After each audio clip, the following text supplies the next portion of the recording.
it sounds easy to someone like me. Just change your life. Like, what's the problem? But then after I've worked with so many people who have this issue, it's like, wow, it's so deep that these people feel like their life is literally not their own to live. It's like there's this duty that they are only here to serve their parents or fulfill their parents' wishes. And then it just becomes a habit. It becomes their prison. Hey guys, you are in the right place at the right time with the right people. What would it mean for you if you were able to unleash and tap into your full potential? What would it mean for your family, for your friends, for your loved ones, for the impact that you could have on this world if there was nothing standing in your way, if there was nothing holding you back? Do you believe in reincarnation? Have you experienced the results of karma? Well, Garz is going to dive deep into all things in energy healing and energy medicine and what that can mean for you in your own life, and what are some things that you can do today to experience profound shifts in your experience of life.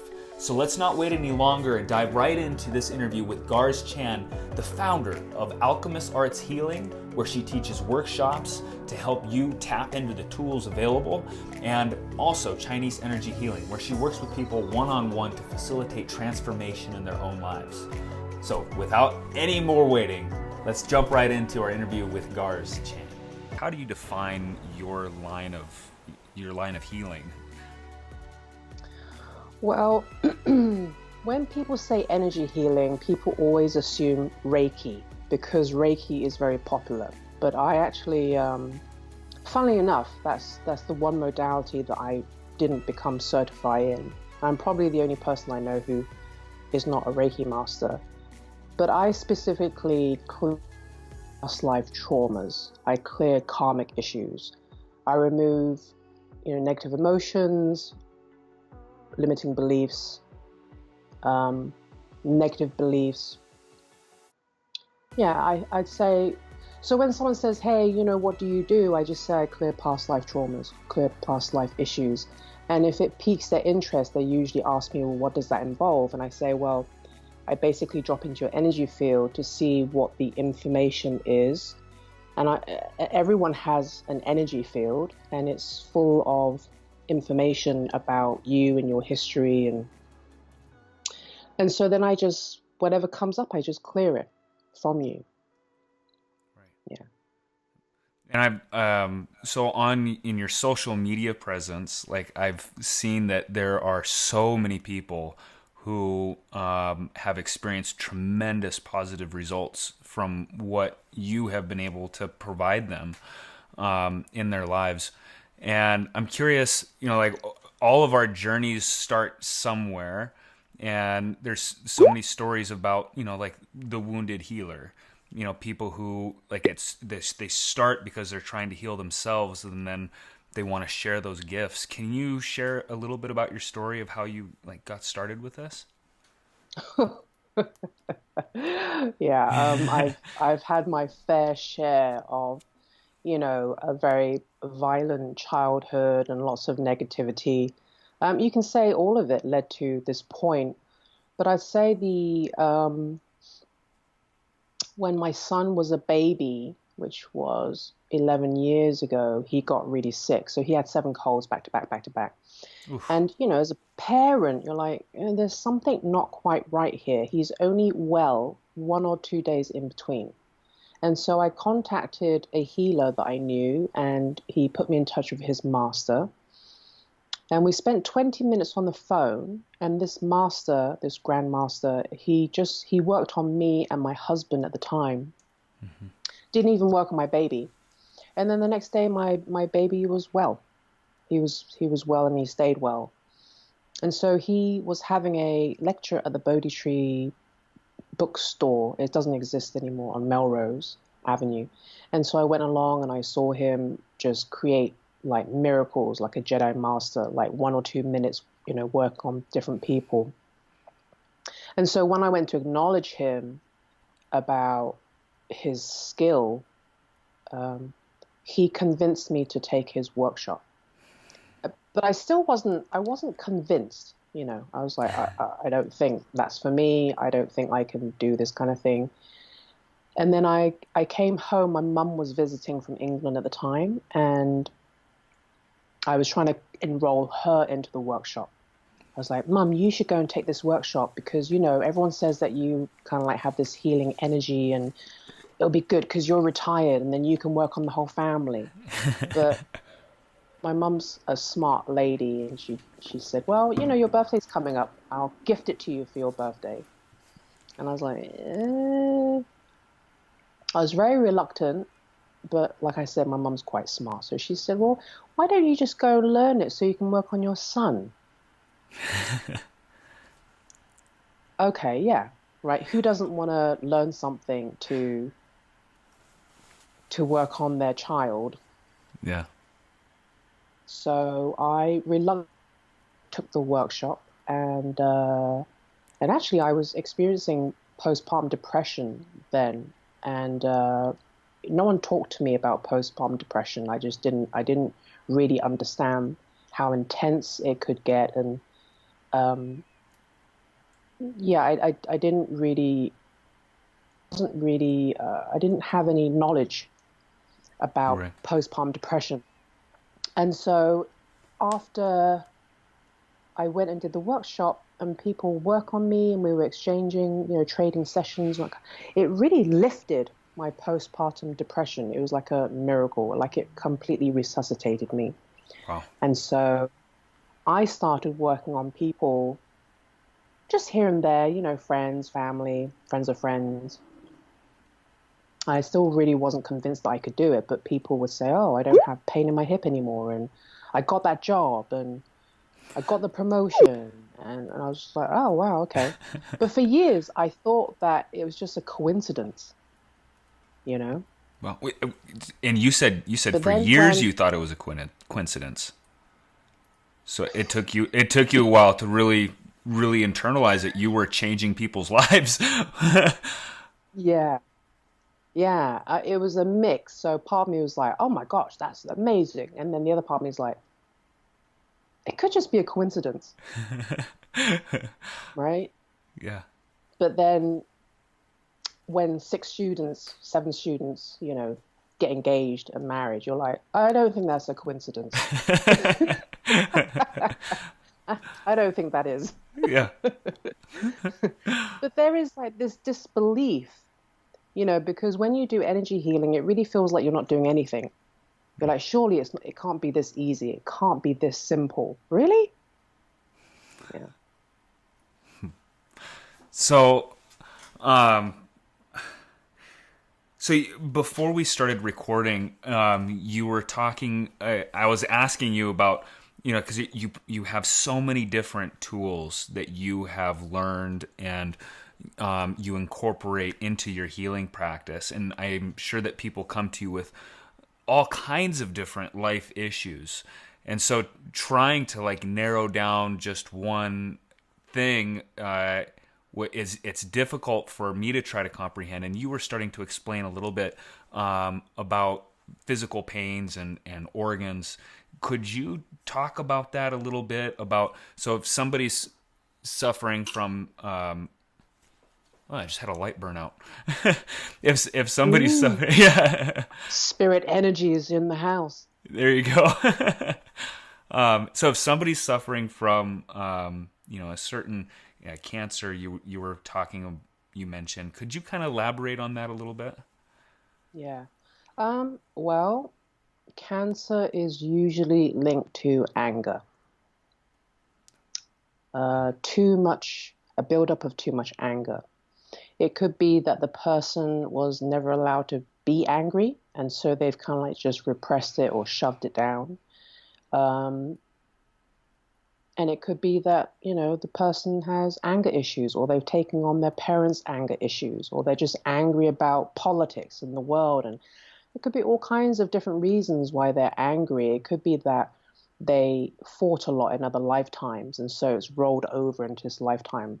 So cancer is it's usually anger, it's a Wow. mutation of the cells, and our cells, our emotions and our thoughts change or transform our cells, you know? Mm-hmm. And so when there's a lot of negative thinking or negative feelings, it almost mutates the cells, you know? Right. Yeah. When you're talking about that, it makes me think of, and I'm probably going to get his name wrong. In fact, I'm not going to say his name because I'm not certain. But he was a scientist who did these tests, and I'll leave a link for it maybe down below. Oh, the But he did, Japanese guy. yes, with Yeah. water, Yes. and so when you had like a focused intention of anger or hate, and then a focused intention of love, or you had beautiful harmonious music versus just harsh metal, when they froze those molecules, they were different. And then when you think about that inside of our body, we're like, what is it, 80% water or something like Yeah. that? Yeah. So, I mean, it's scientifically proven that emotions, thoughts, vibrations, sound influence us on a cellular level. So that's Mm-hmm. that's beautiful that we're able to influence it from that realm. Yeah. Where so from that perspective, do you see Western medicine as a failure today, or I guess where do you use Western medicine in your life, or where do you see its purpose? There's definitely value in Western medicine. You know, if you, I don't know, if your finger got chopped off, they're very good at sewing it back on, right? Yeah. The surgeries that they do is good. I would say though that Western medicine is a modern medicine, and Western medicine treats the physical. Nothing wrong with that. It's helped a lot of people, but energy healing is, and energy healing, I wouldn't say do one or the other, like do it all, do both, right? Because Right. energy healing works on the whole person, the mind, body, spirit, soul. And let's face it, physical symptoms or ailments come about because of a disruption or a blockage in the mental, emotional, and psychological. And then it manifests as a physical, right? So it's really important to work on someone's mind, body, spirit, soul. It's just like if you go and work out, say you work out 7 days a week and you look really great. Yeah, you work on the physical. And of course, it has mental and emotional benefits too. Yeah. But if you work out and exercise and you go to the gym 7 days a week, it doesn't really mean that you've worked through, that event where your uncle raped you when you were 15 years old. Does that make sense? Yeah. So these traumas need to be looked at and worked through on a mental, emotional, psychological, psychic, spiritual level.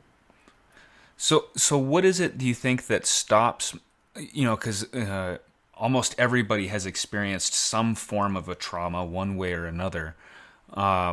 And it's something that, as a population, we're really not taught with like how to process that in a way where, we can move forward without that weight or that energy pulling us back. So what is it that you recommend if somebody is dealing with something like that? Like, what's something that they can do to help themselves drop that and move forward? Well, I would recommend doing energy healing. Yeah. Right? Because I've experienced a lot of benefits and releasing the traumas in my life from energy healing. And I've helped a lot of people release the traumas in their life from using energy healing. So I would recommend that. But anything, if you don't have an energy, well, most energy healers, they do remote sessions now anyway. Yeah. So just because you can't get to see someone in person, you can still do it over the phone. You can still do it on Skype or FaceTime. And it garners the same results because energy is energy. You cannot destroy energy. Totally. So, when you're working with people, is there something that you see? Is there like a pattern that you see over and over again? Yeah. It. What would you say is like maybe one or two of the most significant patterns that come to mind when you think about that? Well, I've had a lot of people come to see me because they have experienced incest or sexual abuse, molestation, rape, all that kind of stuff. And when I go in and drop in, it's usually karma. So person A and person B have, from lifetime to lifetime to lifetime to lifetime, they've abused each other, attacked each other, and they just ping pong, flip flop. Wow. And so, yeah, that's very common. It's very unlikely that someone's been sexually attacked or abused and there not to be karma involved. Really? So Yeah.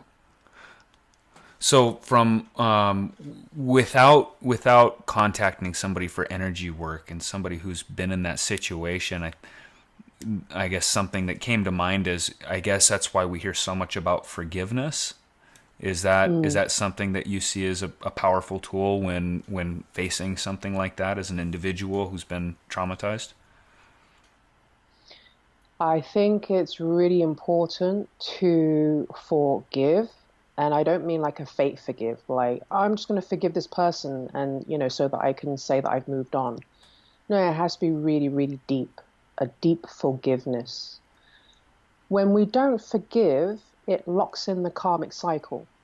So say, for example, someone attacks me, and quite rightly so. I'm angry and resentful and frustrated and fearful, and then I demonize this person, right? Yeah. And then we all do it 30 years later, still angry or resentful about that person, and we carry it to our deathbed. But what happens is, because I've held on to this anger towards them, it just locks in the karmic cycle. So the next lifetime, they will become my father or my pet or my child or my partner or my boss or my landlord, or right? And the cycle continues. So the only way to really, if you don't want to see that person ever again, and this is not actually a guarantee, but if you want to release yourself from that karmic pattern with their soul, the best thing you can do is to forgive them. And if you can't find it within yourself, or you don't know how, then again, look for some kind of energy healer or healer who can help you release that. Yeah. Yeah. Good. A lot of times when those emotions are so powerful that it's hard to look past, the events that occurred. And I can see that's how, having that outside guidance and help can be such a game changer for people who are facing that. So, in today's world, and when people are facing, there's so many people today that are struggling from a chronic illness, like an invisible chronic illness. I just met an amazing woman who overcame Lyme disease and everything that comes along with that, and she attributes 75% of her healing to basically to energy work. Are you seeing an increase, I guess, in the awareness that people are having as far as like moving away from Western medicine towards energy healing? Well, I will say that there are a lot more energy healers today who are out of the closet than, say, 10 years ago, Yeah. right? And there are a lot of energy healers that I know who are teaching. And so there's almost like this energetic revolution happening right now, which is needed, Totally. where people are spreading their work and sharing their work, myself included, Yeah.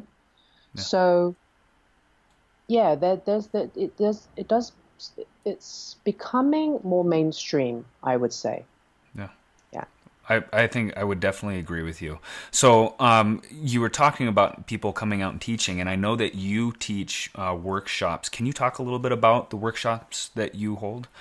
hmm So I teach at the Yosan University, which is an acupuncture school on the west side.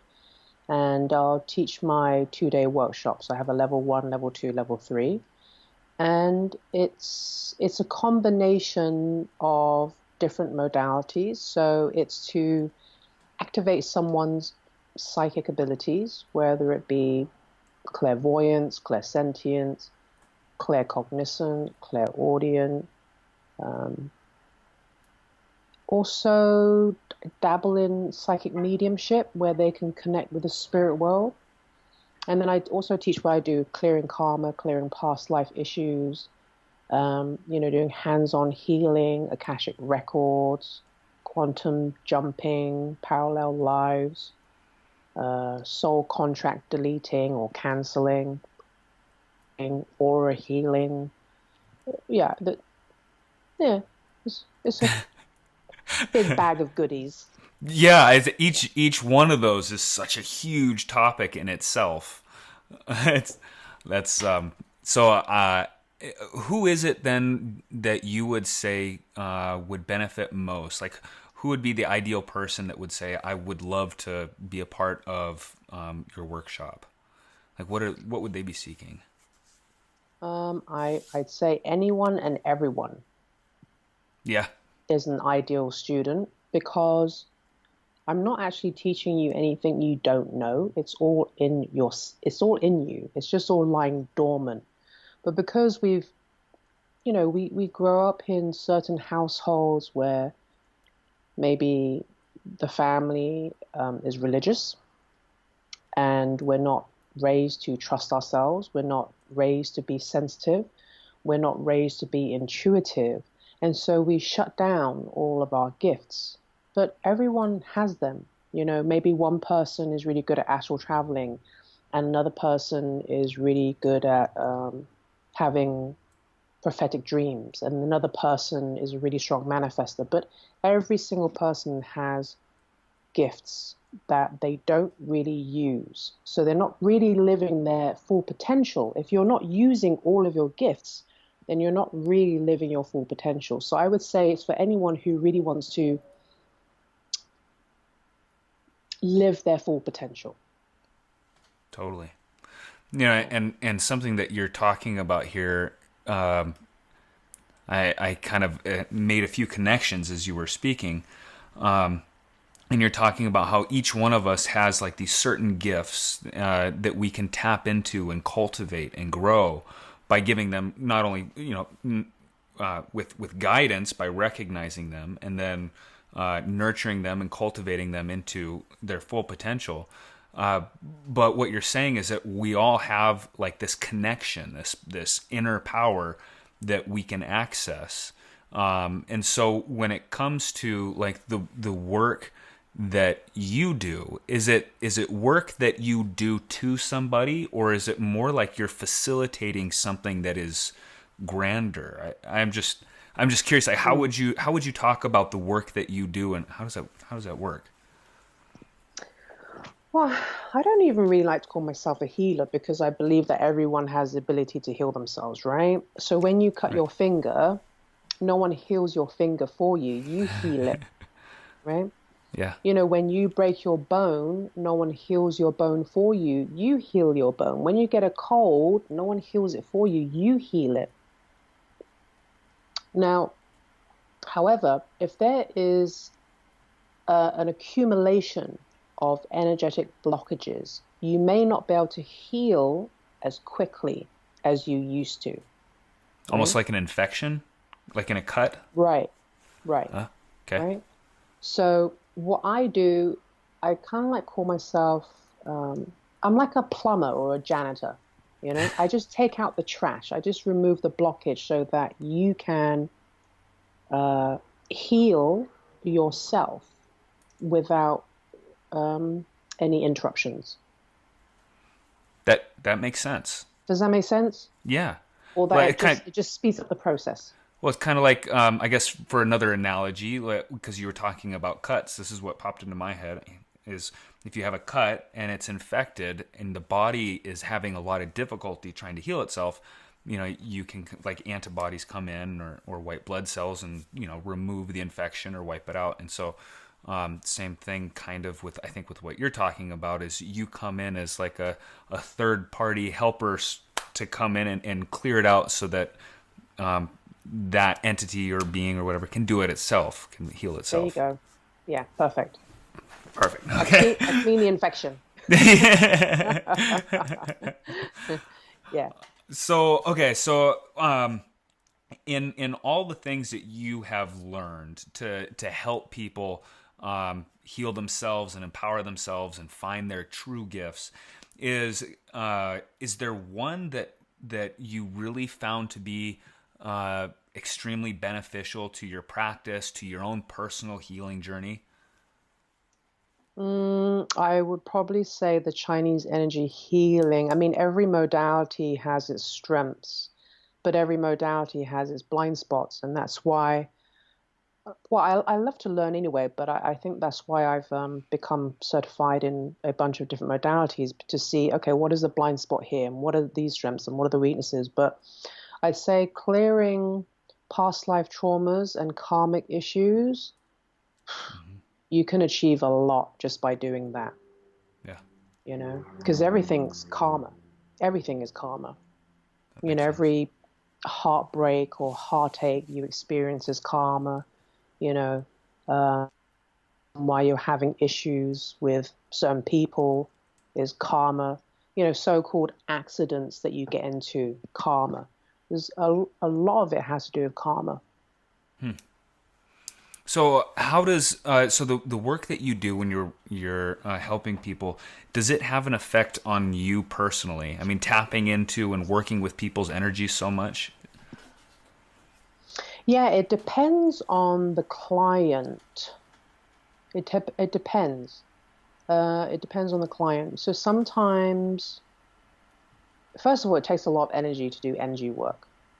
So you got to take care of your energy. Right? And you've got to develop a lot of good habits to sustain your energy. And you have to build your stamina, your energetic stamina, to work on people.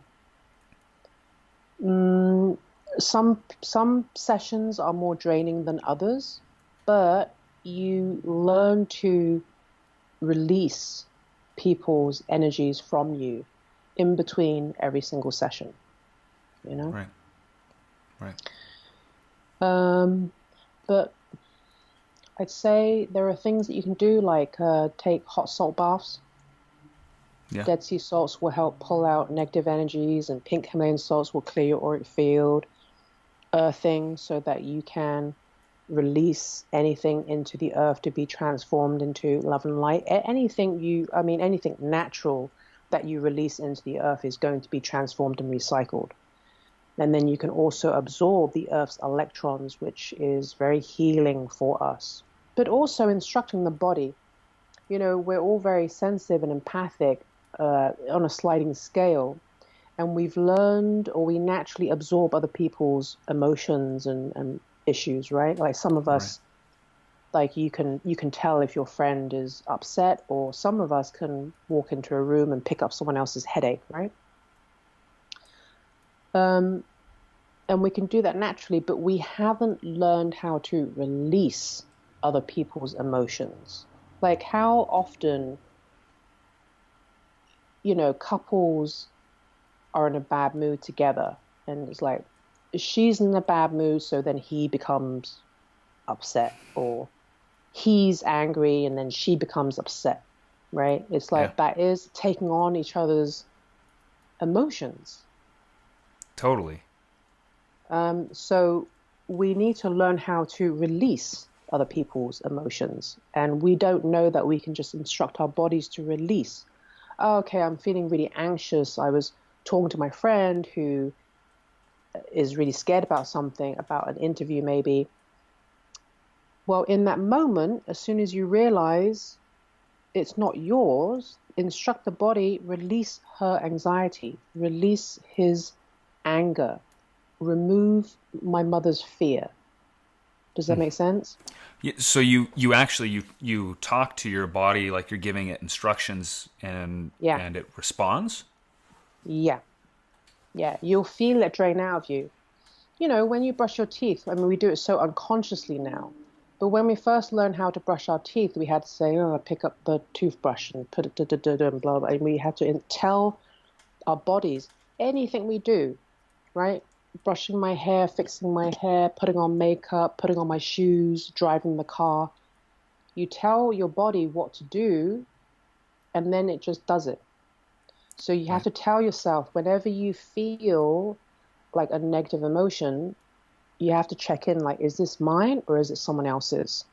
Yeah. Right? You know, I know that that's something that like it doesn't seem like I never heard that growing up. I never No. heard about how to, to monitor like the inner world, the emotions, and that's something that so many people are missing out on, and so many kids are missing out on. I feel like as we are evolving, this stuff is coming more and more into our field of awareness. Do you Mm. like how do you see this? Do you see this becoming a part of humanity, like us becoming more and more aware of that? And like, what do you think it would do for us as a species? I guess if we became aware.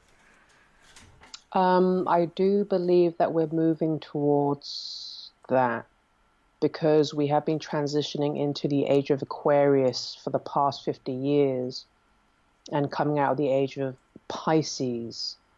And the age of Aquarius is all about love and kindness and forgiveness and shared world goals and celebrating people's different. The age of Aquarius is very, very different to the age of Pisces. Also, we Yes. have, I belong to a generation of indigo children who, yeah, they're peace, love, and light, but they also have this spiritual warrior aspect to them because they've come here, or we've come here, to destroy the structures that serve humanity. And then my child, his generation are crystal babies, and they are really, really forgiving. They're a very forgiving generation. They love the earth, and they're here to raise the vibrations of the planet. And then you have the rainbow children who have been coming in since 2010. And I know it sounds kind of really wacky, but they haven't incarnated before. So they're volunteering to come into this lifetime just to raise the vibrations of the planet. So there's a lot of really good stuff happening, Yeah, you know? So, definitely. what I do is going to be the norm very soon. That's that's beautiful. Yeah, I was having a conversation with a coach, and he was talking about his mission, and he was talking about how multi generational impact, how he wanted to have a multi generational impact, and I never really looked at it that way because today, the world can appear dark and dingy and all kinds of terrible things happening. Hmm. And I know that I personally sometimes get overwhelmed. Like I feel like things aren't changing fast enough. I'm not having a big enough impact. But if you can look at it from the perspective of, changing lives of one generation, and that generation is going to change the lives of more of that generation, so on and so forth, in a relatively very short period of time, the impact that indigo children are going to have on this world is going to be massive. It's just Mm. allowing the time to pass. And I thought from that perspective, it kind of helps with that sense of defeatist kind of thinking, like I'm not making a big enough impact, which is something I struggled with. Mm. Mm. It's because you look at it and say, well, with that time frame, it's going to pass. It's going to happen. It's just a matter of letting it come into being. So Mm. anyway, it's Mm. just a thought that came to mind as you're talking about these changes that are developing. It's Mm. beautiful to see. Mm. So, what are some important things that you think people can do to take care of themselves in order to have more vitality? Mm, vitality, yeah. Well, if you spend 60, 80 hours a week doing something you hate, you need to change that, right? Yeah. Um, yeah, that needs to stop. And That's you say it so simply, but like that's huge. That's such a yeah, big thing, and yeah. for somebody to recognize, oh yeah, I really do need to make a shift here. Like that could change their entire experience of life. Oh, What completely. what is it that stops people from making, or like how do we end up stuck like in that hole where we just focus on? Well, the clients who come to see me who are in these 40-hour, 60-hour, 80-hour work weeks doing jobs that they really have no interest, it's not meaningful to them. I will say again, there's a pattern that they've been raised to be sensible, get a real job. Purpose, what is purpose? Like, that's like a luxury that you cannot afford. Yeah, That's a lofty idea. Doing what you love, you're so spoiled. Um, you're so entitled. A lot of these people are doing jobs because their parents suggested it, you know? yeah, And so it's almost like they grew up without their own voice, without any choices. Their opinions didn't matter. Um, and they're not really living their life for themselves. And yeah. it's, for people like me who've always been very um, spirited, I would say. I'm like, I'm going to do whatever I want. It sounds easy to someone like me. Just change your life. Like, what's the problem? Yeah. But then after I've worked with so many people who have this issue, it's like, wow, it's so deep that these people feel like their life is literally not their own to live, you Wow. know? Yeah. Yeah. It's like there's this duty that they are only here to serve their parents or fulfill their parents' wishes. And then it just becomes a habit. It becomes their prison. Yeah. And something that came to mind is that it almost seems like when they're in that prison, it's like they're blind to the prison that they've created. Does that make sense? Like they can't they don't know that they've locked themselves in. Or is that Well, inaccurate? mm, um, the people who come to see me, they're quite aware of the prison that they've created, that they've locked themselves in. They just don't know how to get out of it. And they don't think it's possible for them, you know? Yeah. So it's self-esteem, it's their confidence, it's their self-worth, it's it's their conversations with themselves, limiting beliefs, negative beliefs. Yeah. Yeah. That's powerful. That's powerful. Just making those addressing those simple things and then making such a profound shift is realizing my life is my own to live and I can aim it in whatever direction I choose. Yeah, and going back to what you said before, it's like I'm not making enough of an impact. I think a lot of people as well, they just don't believe that they make a difference. They don't believe that their lives are important. They don't believe that they have a contribution to the world.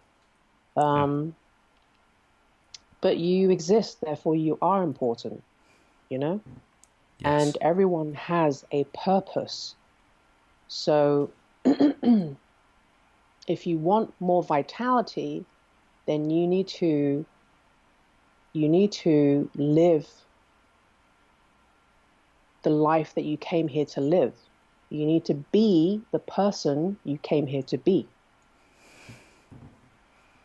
you know? Boom.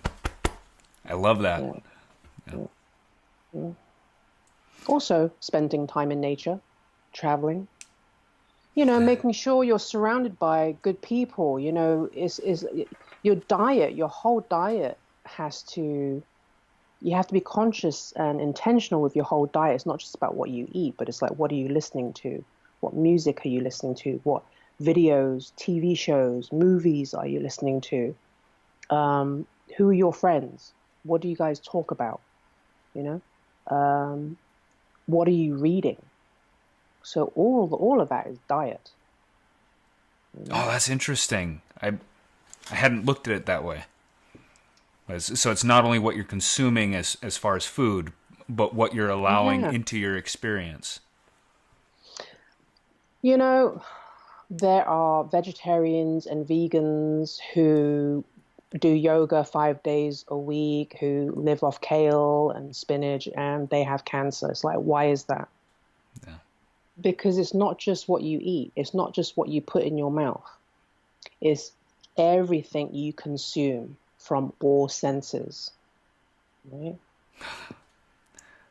Wow.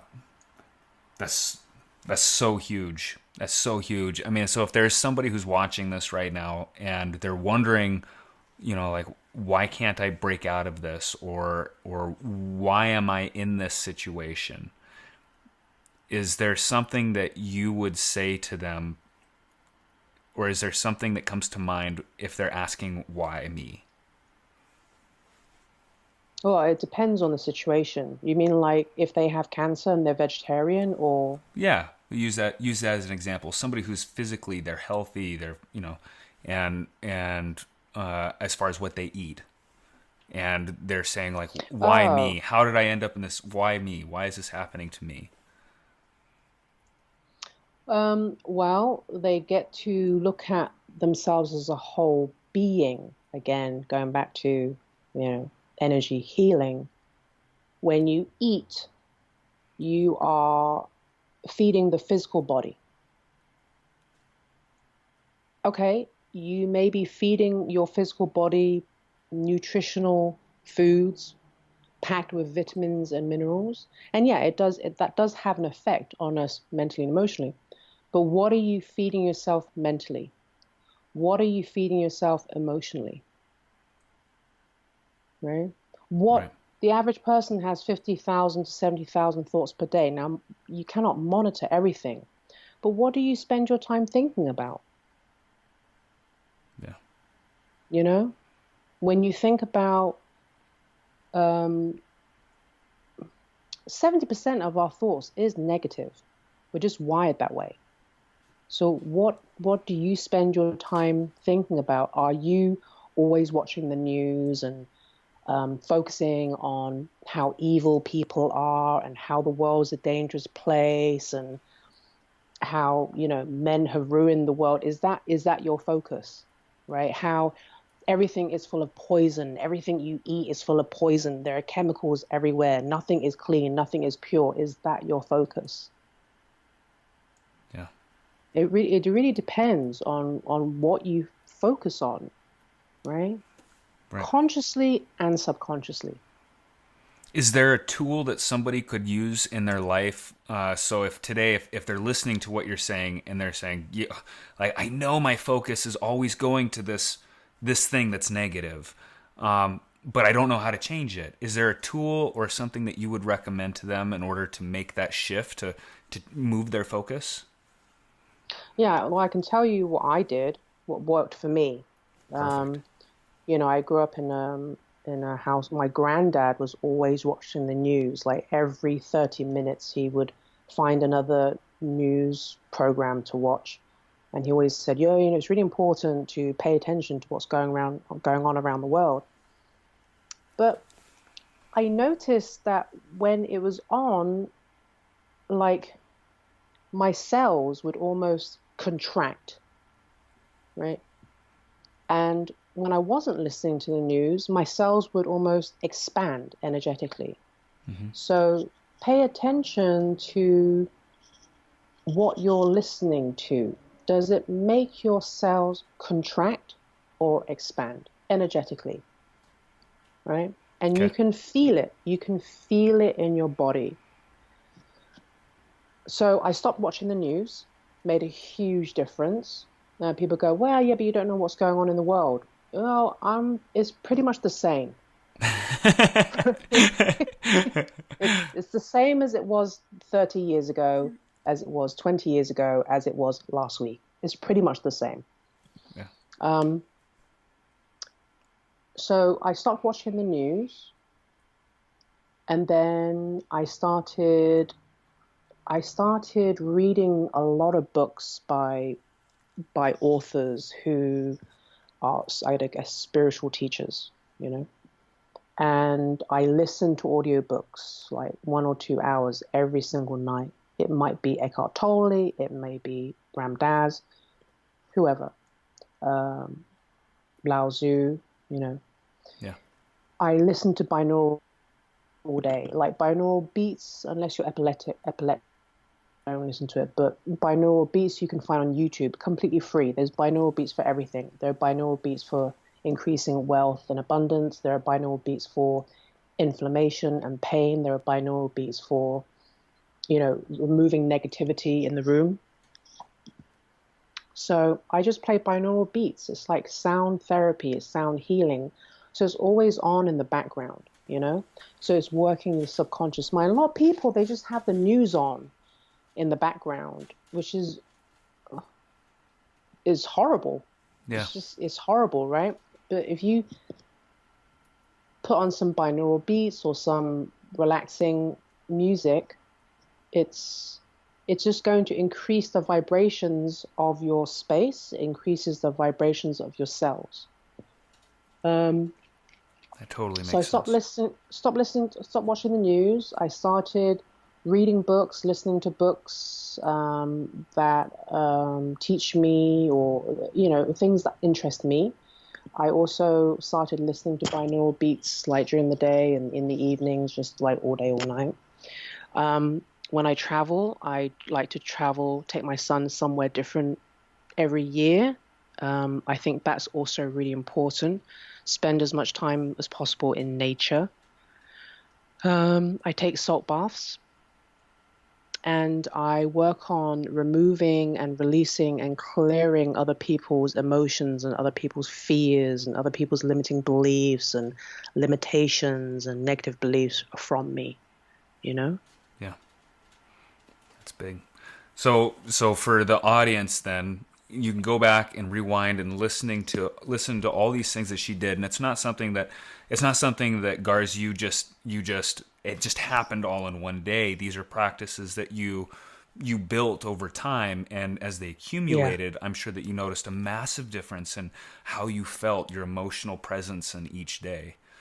So I think that's Yeah. extremely powerful.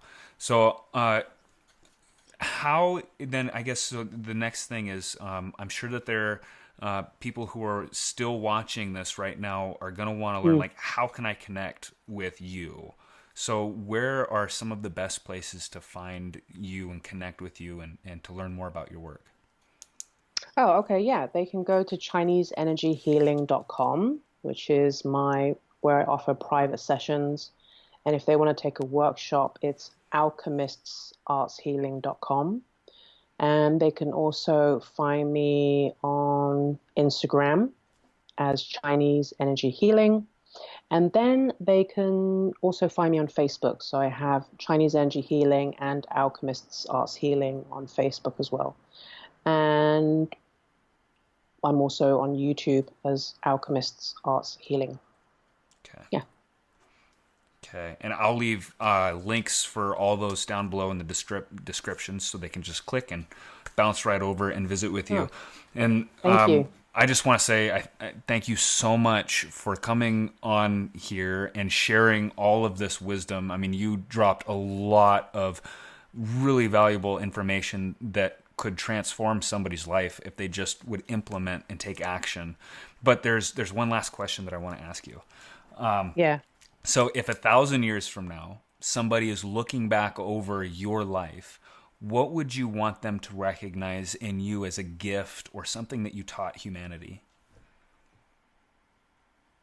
Wow. That's that's a really huge question.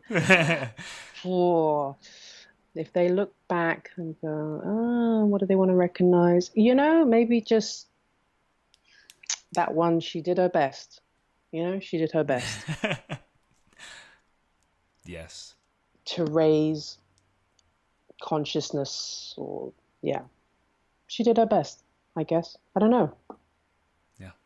Well, I think that to do your best, I think you're being modest, because to live your highest expression, and that's something that I see you doing and helping other people, is you're helping them bring their most authentic self, the highest expression of who they are, into this world. And for every person that you do that with, just like we were talking about earlier, reverberating through generations. And so you are truly a gift to this planet, and what you're giving the future of humanity, I think, is huge. And I hope that you're able to recognize and feel that. And I want to say thank you so much.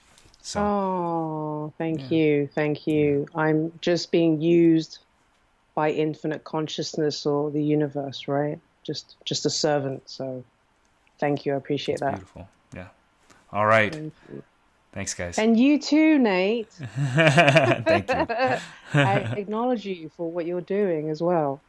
Thank you. Yeah.